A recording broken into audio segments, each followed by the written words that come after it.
I have a son who has schizoaffective disorder. He was in respite, which is sort of halfway house for if you may need to go into the hospital, but it's not quite sure. You go there, and it's a very relaxing, nice place out near the dairy barn.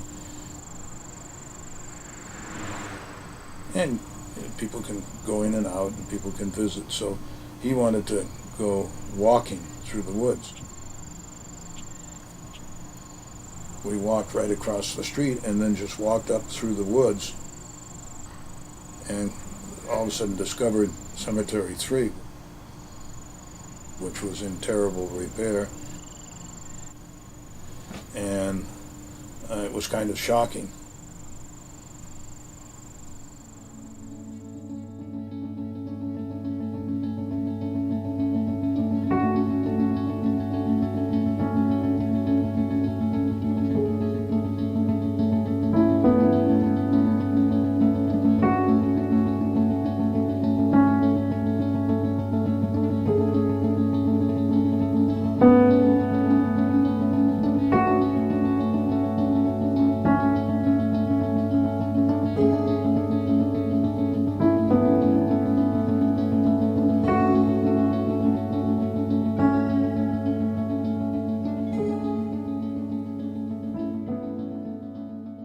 We spent, ever since about the beginning of the century, renovating these cemeteries. They put it over the head of the coffin. Well, the coffin will sink down that much, and the loose dirt that they throw in is also going to sink down.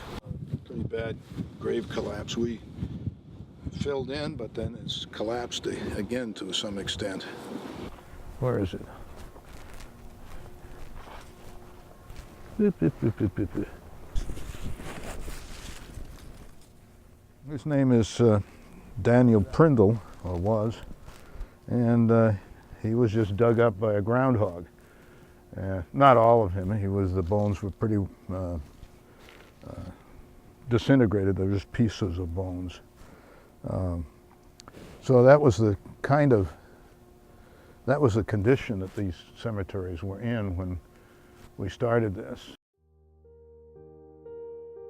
Actually, in the 19th century, we treated the mentally ill much better than we treat them now. The idea was that if you had a really nice, beautiful asylum that treated them morally, they would become moral. Mental illness was viewed as a moral defect. Well, they were treated morally, but not, obviously most of them didn't recover.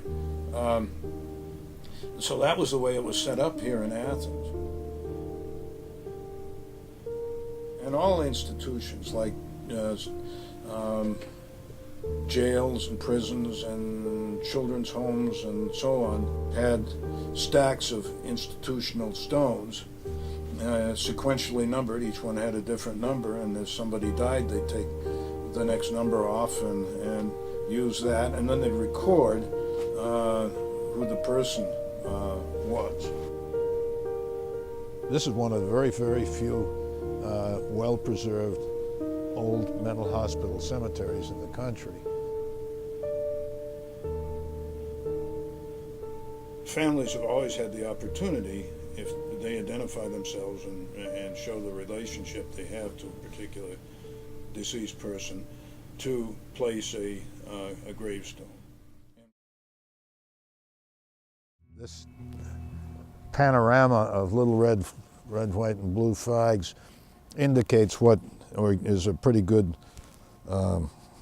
gives a good impression of what the Civil War cost to the people. They didn't die in the Civil War, but their lives were ruined by post-traumatic stress disorder that was inflicted on them in the Civil War.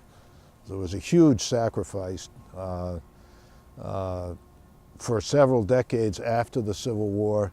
The majority of the men in all the mental hospitals were Civil War vets, even though they were relatively young, and they almost certainly had, most of them, post-traumatic stress disorder.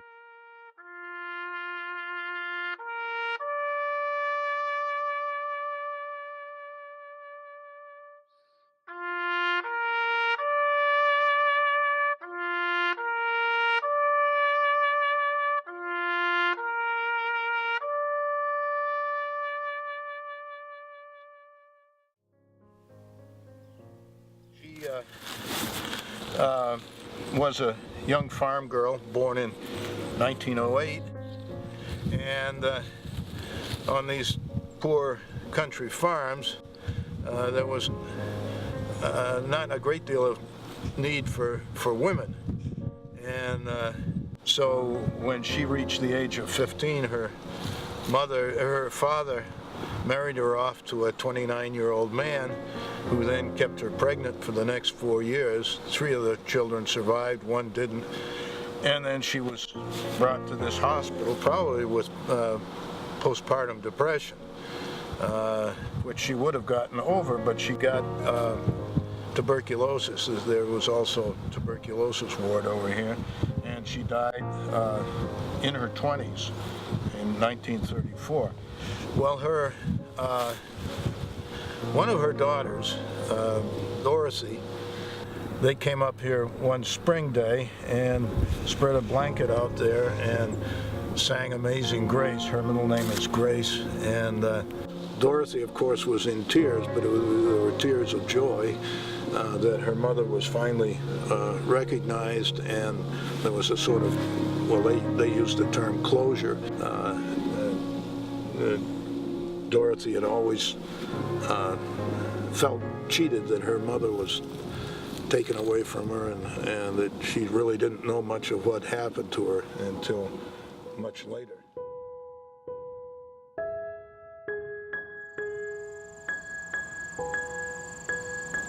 And in our ceremonies, we always pick out people that are sort of exemplary of the fact that these were human beings. They weren't just, quote, crazy people. They may have had a mental illness, but underneath they were human beings. The situation with the mentally ill and how society treats them is worse, so now we just ignore them. And that shouldn't be. It's the father or somebody with mental illness, he might have ended up here. So that fact sort of moved me and has moved a lot of people to restore these cemeteries.